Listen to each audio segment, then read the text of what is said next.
Jamaah sekalian, Assalamualaikum warahmatullahi wabarakatuh. Innal hamdalillah nahmaduhu wa nasta'inuhu wa nastaghfiruh wa na'udzu billahi min syururi anfusina wa min sayyiati a'malina may yahdihillahu fala mudhillalah wa may yudlil fala hadiyalah. Asyhadu an la ilaha illallah wahdahu la syarikalah wa asyhadu anna Muhammadan abduhu wa rasuluh. Allahumma shalli wa sallim ala nabiyyina Muhammad wa ala alihi wa ashabihi ajma'in, amma ba'du. Kita lanjutkan salah satu kewajiban kita, thalabul ilmi faridatun ala kulli muslim,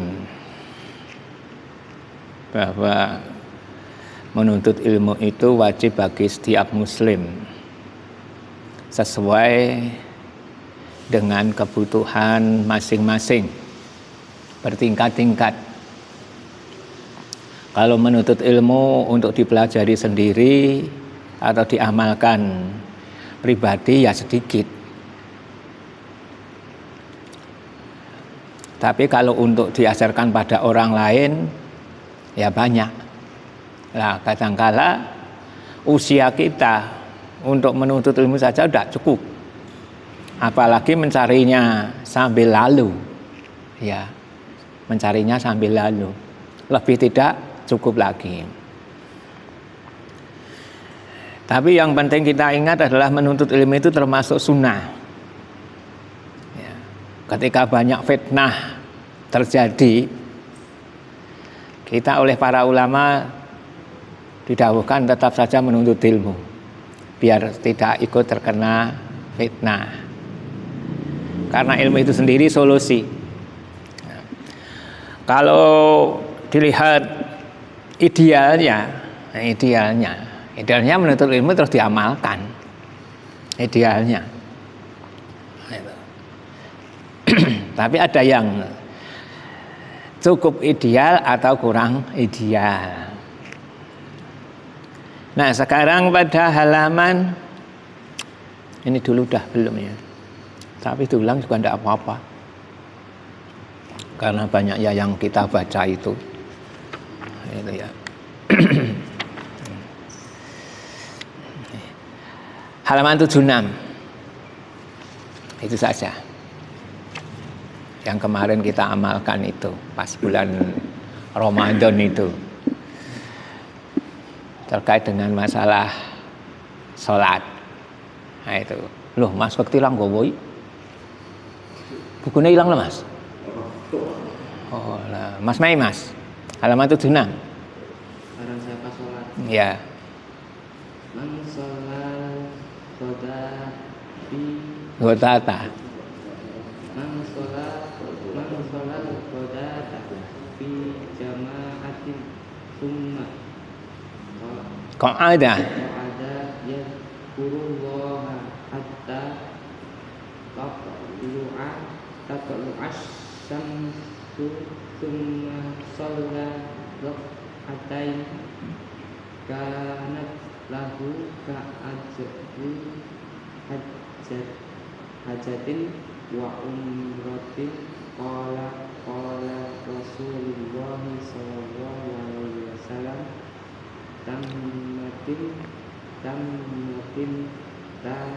tammah. Barang siapa sholat subuh secara berjamaah kemudian duduk berzikir kepada Allah sampai matahari terbit, kemudian ia sholat 2 rakaat, adalah baginya pahala seperti pahala orang yang menunaikan haji dan umroh. Ia berkata, beliau Rasulullah SAW bersabda, sempurna. Hadis riwayat Tirmidzi dari Anas bin Malik. Ya, ini salah satu dalilnya. Ya. Ada dinamai sholat isyraq karena waktunya setelah terbit matahari. Ada yang namakan awal waktu duha. Ada katakan sholat duha, tapi nama tidak penting, sepenting mengamalkan. Jadi man sholal ghadah fi jamaah, barang siapa sholat subuh secara berjamaah, syaratnya itu. Summa qa'ada, kemudian duduk, yadhkurullah, zikir. Ya itu. berzikir kepada Allah, termasuk afdhalul dzikir itu membaca Al-Qur'an atau membaca dzikir-dzikir yang sudah kita kenal. Itu hatta tatalo asyam, sehingga matahari terbit. Matahari terbit. Ya. Summa sholat rakaatain, kemudian ia sholat 2 rakaat. Kanat lahu ka ajri hajjati wa umrah. Pahalanya seperti orang yang menunaikan ibadah haji dan umrah. Pahala haji itu sudah besar. Ya. Dikatakan besar karena satu, membutuhkan biaya bagi orang yang jauh. Ya. Membutuhkan waktu lama. Sekarang ya sekitar 40-an hari. Karena apa itu? Bergantian. Ya, bergantian untuk pesawatnya. Sebetulnya di sana sebentar juga bisa. Ya, langsung pulang gitu. Kan kalau begitu kan apa ya? Bironya kan badinya cuma sidik. Ya. Bironya badinya cuma sidik, maka dibikin 40 hari kan badinya besar. Perharinya badinya berapa, labanya berapa, 40 hari. Sebetulnya yang dinamakan haji adalah waktu itu tadi, wukuf itu. Wukuf. Maka dikatakan misalnya 7 hari udah cukup itu. Ini kan nganggo plesir barang. Nah, ke sini, ke sana, ke sini kan bayar semuanya itu. Bayar semuanya. Bironya dapat laba dari itu. Nah, ini. Semakin lama nginep di hotel ya, batinnya saya oke, lah itulah tekniknya. Ya, belajar ibadah haji sebetulnya sebentar. Ya, sebentar, tidak perlu lama. Tapi kan dibikin berapa dekade itu, 3 kali atau 4 kali, dan itu bayar terus. Nah, itu. Oleh badi meneh. Nah, gitu. Nah, ini dalilnya. Salat subuh secara bersamaan, kemudian duduk sampai matahari terbit, kemudian sholat 2 rakaat. Baginya pahala. Seperti pahala orang yang menunaikan haji dan umroh. Ada beberapa amalan yang bisa senilai ibadah haji pahalanya. Misalnya sholat jamaah. Sholat jamaah itu juga senilai ibadah haji, kalau hitung pahala. Umroh pada bulan Ramadan itu juga dihitung senilai ibadah haji. Pahalanya loh. Bukan berarti setelah itu terus kemudian tidak berkewajiban ibadah haji, bukan. Hanya nilai pahalanya. Itu. Sebagaimana kita ketahui, Rasulullah menunaikan ibadah haji itu 2 kali. Ya, 2 kali. Wajib bagi orang yang mampu. Maka ada seorang guru menyampaikan itu begini.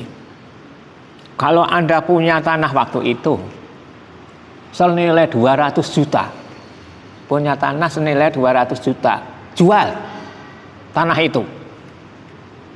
Yang 100 juta belikan tanah lagi, yang 100 juta untuk ibadah haji. Bener enggak itu? Deg-degan rah. Nah, itu betul.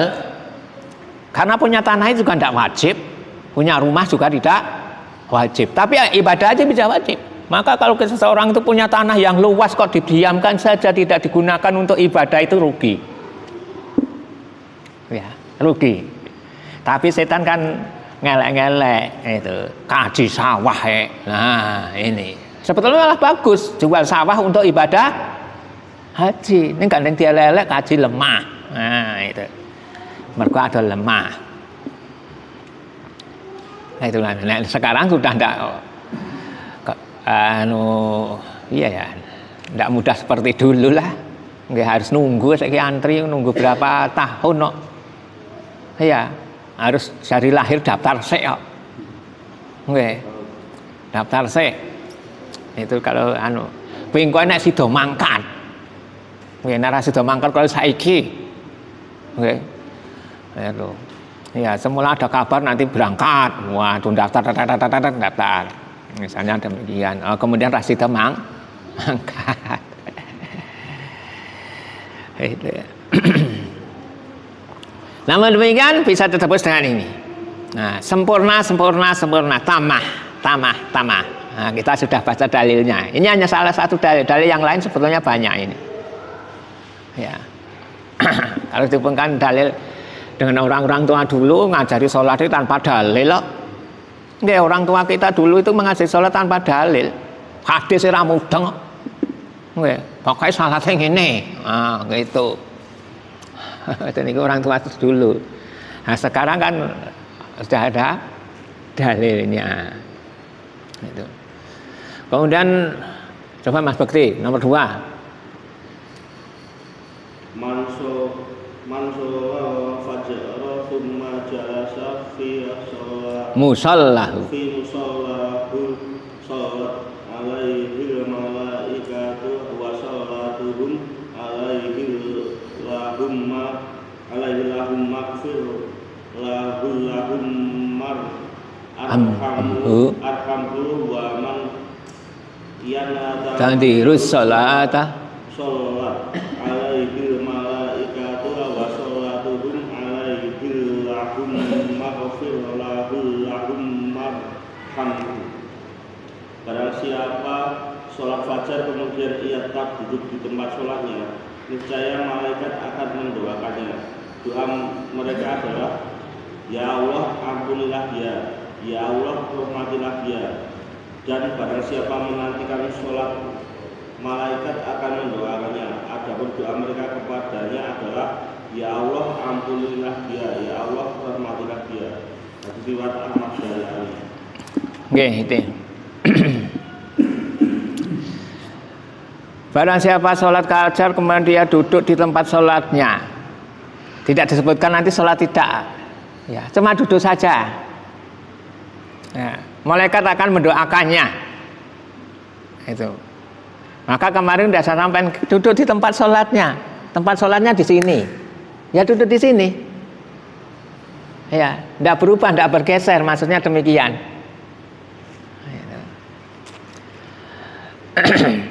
Nah, malaikat mendoakan. Misalnya duduknya 1 menit, doa malaikat berapa kali itu 1 menit itu?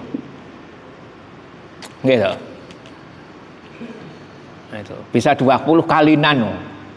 Ya Allah maghfirlahu warhamhu, Allah maghfirlahu warhamhu, Allah maghfirlahu warhamhu, Allah maghfirlahu warhamhu. Terus itu doakan. Nah, ampuni dia, rahmatilah dia.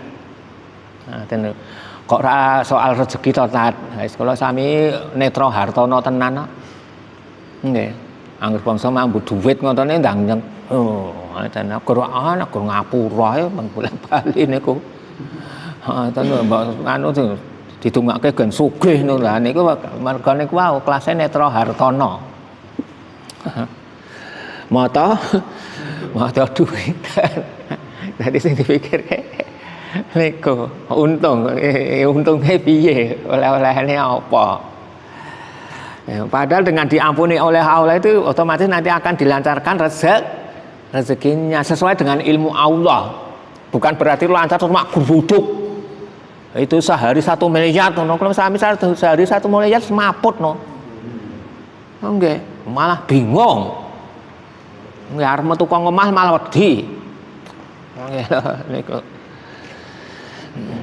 Apa ada yang begitu ya ada biar nggak 1 miliar ya makanan ya sego kucing ini rasa. Nah, 1 miliar apa nak terus panganan itu emas ngono. Kalau rada aneh. Jadi di antara tugas malaikat kalau suka pada orang didoakan. Allahumma maghfirlahu warhamhu, itu kalau malaikat suka. Tapi kalau malaikat benci ya dilaknat. Itu, dilaknat.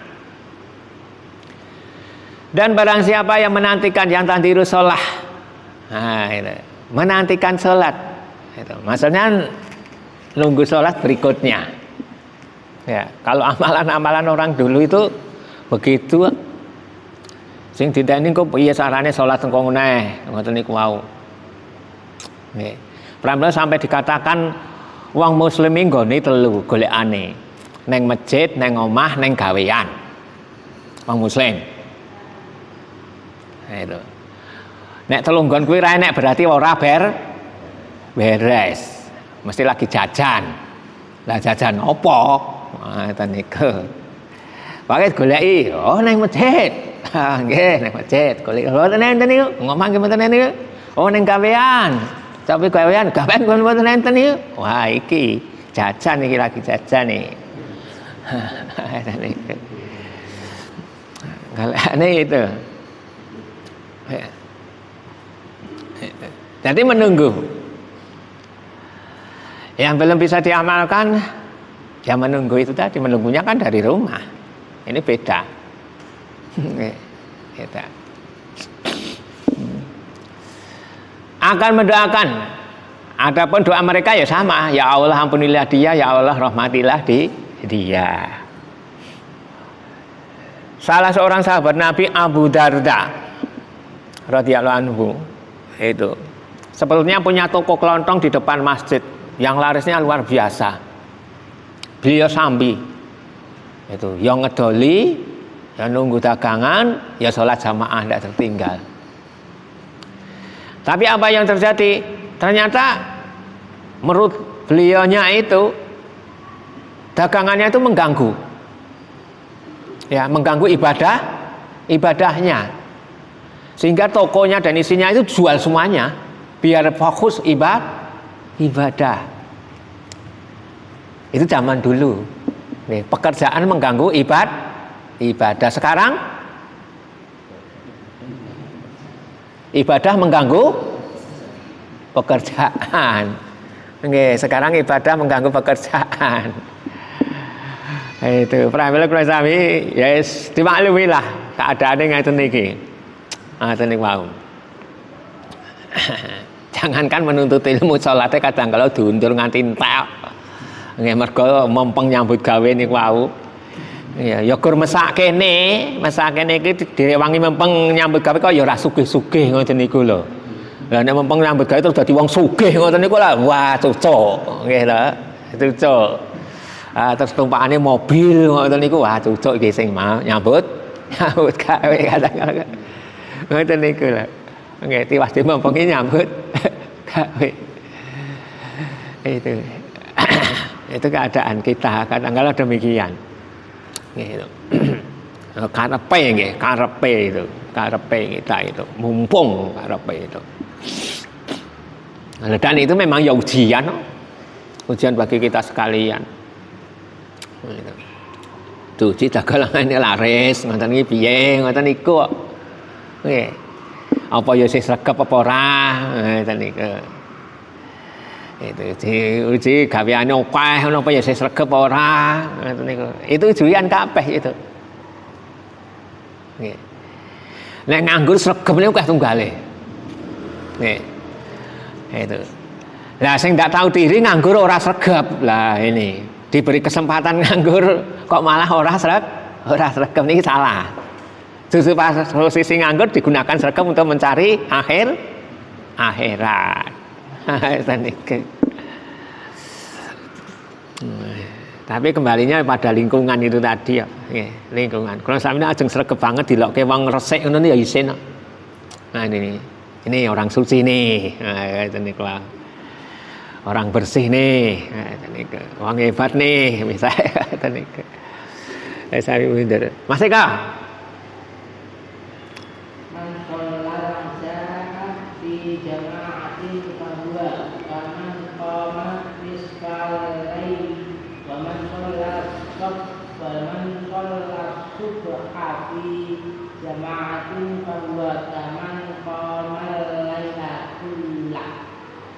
Barang siapa sholat isya berjamaah maka pahalanya sebagaimana dia sholat malam.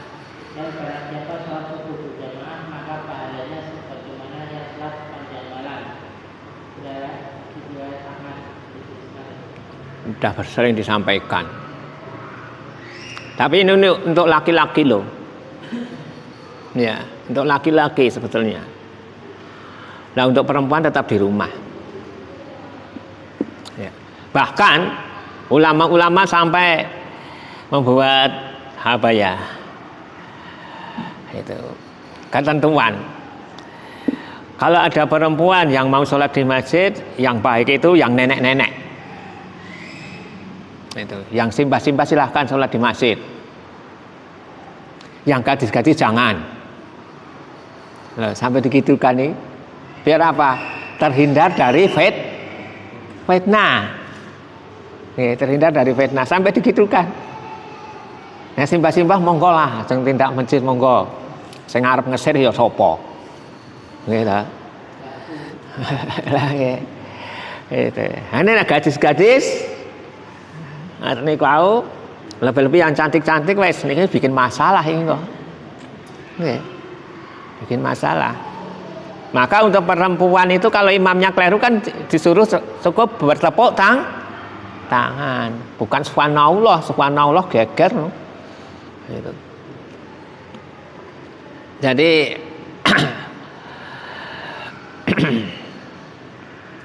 janganlah kalian melarang wanita untuk menuju masjid. Kalau mau ke masjid tidak dilarang. Wa buyutahunna khairul lahunna, sekalipun rumah-rumah mereka itu lebih baik. Ya, untuk sholat jamaah atau sholat wajibnya. Baiknya di sana. Ini umpama pengen ke masjid ya silahkan. Oke, silahkan. Suami tidak boleh melarang. Wis kono ngono. Mbok menawa ada sesuatu terus terhibur. Nah, misalnya ada menuntut ilmu juga. Sudah saya sampaikan kalau tadi menuntut ilmu wajib, nek jenengan gadah garwa siap mengajar istri, maka melarang istri menuntut ilmu boleh. Wis rasah neng dini tak ulang dhewe. Boleh. Itu boleh. Tapi kalau tidak siap mengajar harus membolehkan istri untuk menuntut ilmu. Nggih, ampun dikencang kabeh ana dosa. Bahkan umpama ulama orang tua melarang menuntut ilmu tidak boleh kok. Tetap nekat kok. Karena menuntut ilmu wajib. Rasa ngaji-ngajinan, tidak boleh dipatuhi orang tua begitu. Ya, karena menuntut ilmu fardhu ain. Fardhu ain. Nek jihad iso. Nggih, jihad bisa saja. Wong tuane nangisi terus asido mangkat itu bisa saja nek jihad.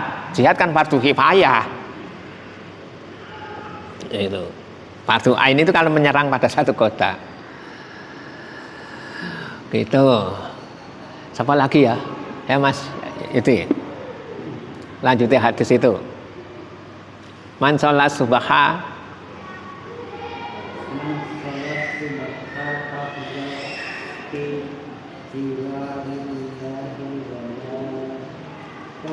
firullah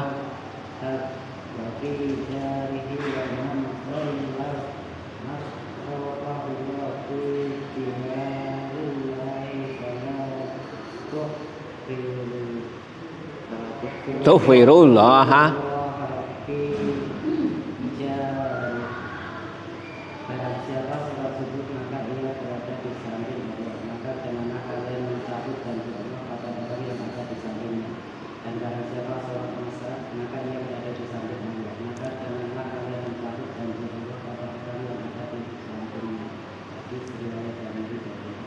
dalam riwayat lain dalam jaminan Allah. Ya, dalam riwayat dijamin oleh Allah. Maka kita tidak boleh mengganggunya. Ya, jadi tidak boleh mengganggunya ataupun membunuhnya. Nah, ini keistimewaan dari ini tadi. Ada riwayat man sholat bardadain kalau tidak salah itu. Barang siapa sholat pada hari yang dua waktu yang sejuk, nah itu subuh atau asar itu dakhalal jannah, dia dijamin tetap masuk surga. Hanya saja sudah sampaikan masuk surganya itu kan macam-macam. Ada yang masuk surga tanpa hisab, masuk surga dengan hisab yang ringan, ada yang masuk surga setelah masuk neraka. Ada tiga itu. Tapi dikatakan pokoknya masuk surga, itu saja. Kalau masuk surga tanpa kesalahan yang lain ya bisa saja tanpa hisab. Itu. Nah, ini dalil-dalil di antara yang menerangkan, kan ini yang saya tulis kan mansola. Nah, sama indeksnya sama, maksudnya gitu. Mas Mei kembali. Mansola qa'iman fahuwa afdalu wa man shalla qa'idan falahu nisfu ajril qa'imi wa man shalla na'iman falahu nisfu ajril qa'id. Barang siapa sholat dengan berdiri maka ia lebih utama, dan barang siapa sholat dengan duduk maka baginya setengah pahala orang yang sholat berdiri, dan barang siapa sholat dengan berbaring maka baginya setengah dari pahala orang yang sholat duduk. Hadis Tirmidzi dari Abdullah bin Buraidah bin Husain. Rasulullah pada masa akhir hayatnya sholat dengan duduk, khususan sholat sunnah. Padahal Rasulullah usia sekitar meninggalkan 63 tahun. Gitu. Ya. Barang siapa sholat dengan berdiri maka dia lebih utama, utamanya begitu. Pernah Rasulullah sholat dicampur antara berdiri dengan duduk. Tapi kan sholatnya Rasulullah kan lama. Nggih. Bukan hanya 5 menit, 7 menit. Sholat Rasulullah itu jam-jaman. Maka ya agak wajar kalau sampai pakai duduk. Ngoten lho. Masalahe. Nah, kalau sami kan sholat paling banter 10 menit. 10 menit itu enggak nganggo lungguh barang. Nggih ta? Wong ngadeg antri beras 3 jame betah. Nggih ta? Itu. Ngadeg antri tuku jenang 1/2 jame betah. Barang sholat malah karo lungguh. Jalan kaki nggih, mutari kampung ini betah. Nah, kadang-kadang orang ini memahaminya begitu. Oh, boleh sholat sambil duduk toh. Ya kita lihat kenapa Rasulullah kok sholatnya sambil duduk. Oh ini ya, karena memang sholatnya lama menurut ukuran kita.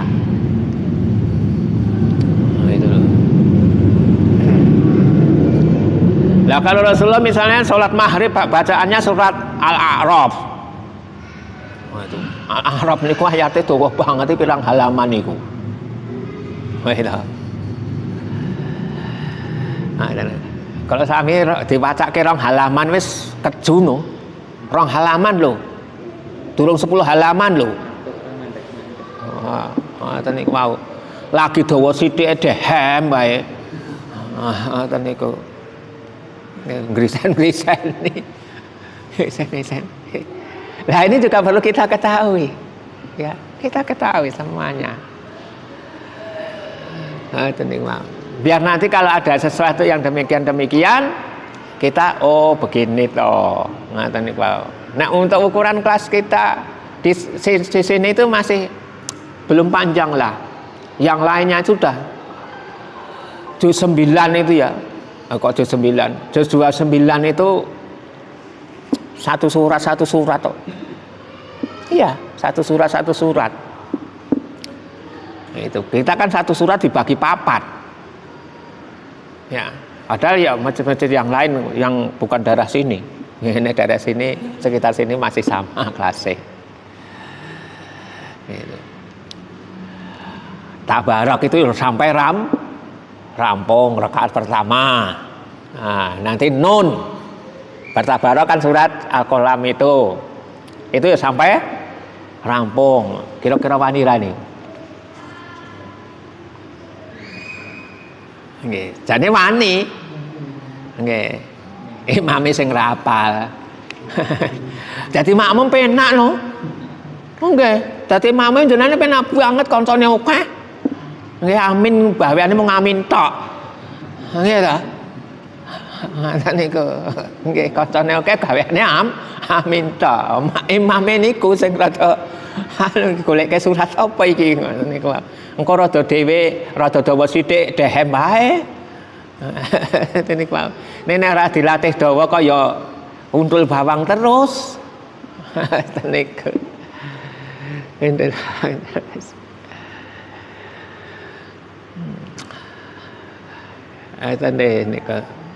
Maka berdiri. Rasulullah pernah mengimami dengan sholat dengan duduk untuk wajib itu kalau tidak salah 2 kali. Ketika sakit mau menjelang ajal dan ketika sakit karena jatuh dari kendaraan. Beliau sholat dengan duduk. Karena beliau sholat dengan duduk, maka jamaahnya juga ikut sholat dengan duduk pula. Itu. Maksudnya kalau imam sholat dengan duduk itu dalam posisi keadaan nanti bisa sembuh sakitnya. Sholat dengan duduk. Makmumnya. Tidak dengan berdiri. Tapi kalau sholat dengan duduknya imam ini karena invalid. Nah, tidak punya kaki misalnya. Yang pinter banget. Dia sholatnya karo lungguh. Makmum ya tetap berdiri. Itu hukumnya aturannya gitu. Tidak bisa sholat dengan duduk, sholat dengan berbaring. Nek ngebis apa neng motor mabur neng pengundi niku nek sholat karo ngadeg kadang kala kan ewuh loh. Nah itu dengan duduk. Hanya pahalanya beda. Itu. Nek teng kapal nika nek kapale gede nika bisa dengan berdiri. Aman. Nggih. Nek praune gursak mene iki ya ora iso. Ini menunjukkan bahwa dalam Islam itu dibuat mudah. Sing penting tindakno. Niku, sing penting tindakno sik. Ngoten lho. Jadi tidak ada alasan dengan sebab ini terus kemudian meninggalkan perintah ndak. Nek ra iso karo ngatur ya karo lungguh, ra iso karo lungguh ya karo turu. Nah, maksudnya demikian. Ra iso salat ya disalat. Ya disalat. Oke. Maksudnya gitulah. Enggak Mas Bekti. Man sholat qabla dhuhri arba'an fa ba'daha arba'an haramahu mananna. Barang siapa sholat sebelum zuhur 4 rakaat dan setelahnya juga 4 rakaat, maka Allah akan mengharamkan orang tersebut dari api neraka. Hadits riwayat Ibnu Majah dari Ummu Habibah. Iya. Sebetulnya dilihat rawatibnya itu, dilihat dari rawatibnya. Qabliyah itu 4. Zuhur. Ba'diyahnya 2. Ya, ba'diyahnya 2. Kan salat rawatib itu ada 12. Yang 6 pada waktu zuhur itu. Nah, kemudian ba'da maghrib, ba'da isya dan sebelum subuh. Itu 12. Itu. Hanya saja untuk rawatib sebelum subuh itu ya cuma 2 itu. Tidak boleh dilebih loh. Tidak boleh dilebih. Menambahin tidak boleh. Misalnya karena waktunya longgar kemudian kita tambahin tidak boleh. Yang bisa itu kita sholat qabla fajr tadi di rumah 2 rakaat, kemudian kita datang di masjid dengan niat tahiyatul masjid. Tapi kalau kita sudah datang ke masjid, ya, apakah sholat tahiyatul masjid atau sholat fajar, ditangkap saja niatnya. Niat saya juga tahiyatul masjid, juga sholat qabla fajar, udah cukup. Atau tambahi lagi niat istikharah. Ya, karena sedang melamar. Karena sedang melamar, pakai istikharah. Niatnya boleh. Bar niku rampung salam donga. Itu, ya Allah, sekiranya dia baik buat saya dunia akhirat. Nah, misalnya berikanlah untuk saya. Nah, dan sekiranya tidak, ya palingkanlah dari saya. Itu diantara inti doanya gitu. Istikharah kan artinya memilihkan yang terbaik. Ya, itu, memilihkan yang terbaik. Itu. Biar mantap itu. Neng kadang-kala nek cah nom ngoten niku nek wis ayu apa nek niki pun boten sangang istikharah. Maju ae. Karena sudah telepon boten sangang istikharah niki pun wis maju. Nek ki ambek purun kalau maju. Ngoten niku. Karena wis kena kebiare sik niku. Jadi empat rutin akan diharamkan dari api neraka. Jadi umpama lewat neraka itu mungkin tidak kobong ya, tidak kobong. Menjadi sejuk, ya, menjadi sejuk istilahnya itu. Luasnya neraka tidak terbayangkan. Oke. Luasnya neraka tidak terbayangkan. Nah, luasnya surga kan bisa diukur 10 kali dunia ini.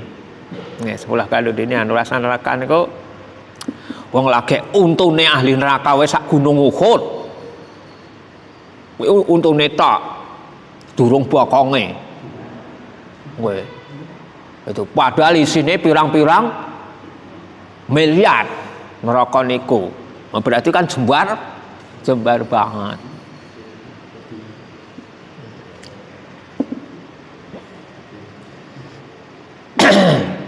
Mas Eko.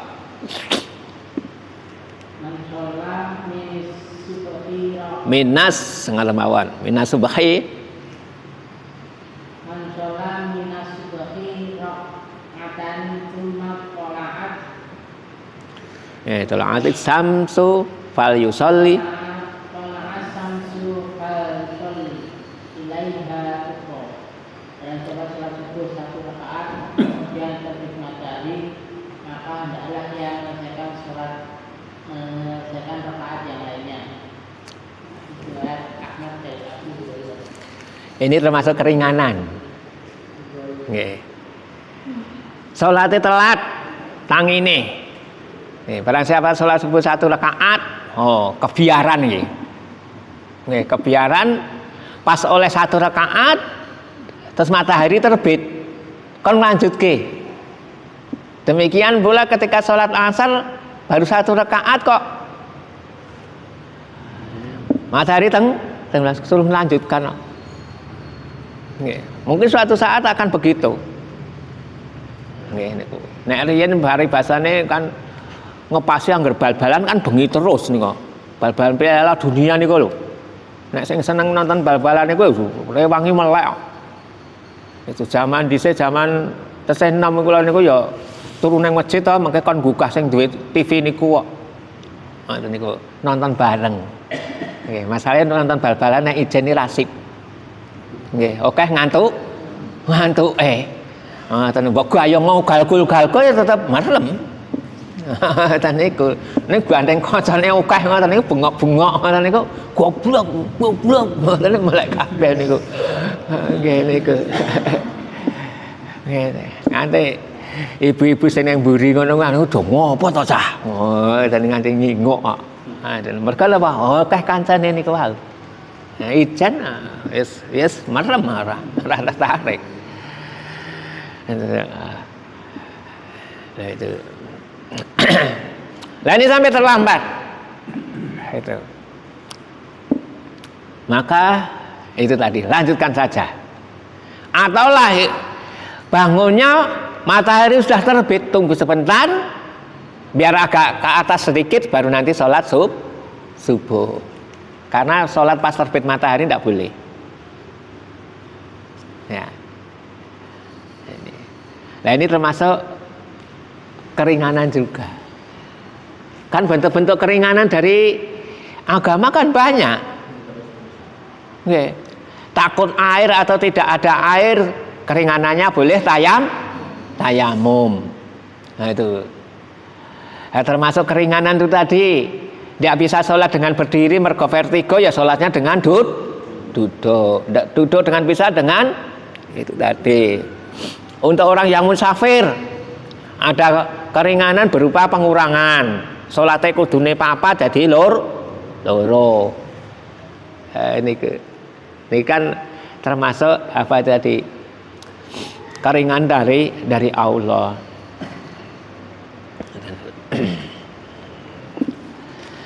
Tapi kalau disengaja lain. Oke, kalau disengaja lain. Tidak dibenarkan melakukan menyengaja nelat. Nah, kemudian walaupun setelah itu digenepi. Oke, ada yang tanyakan?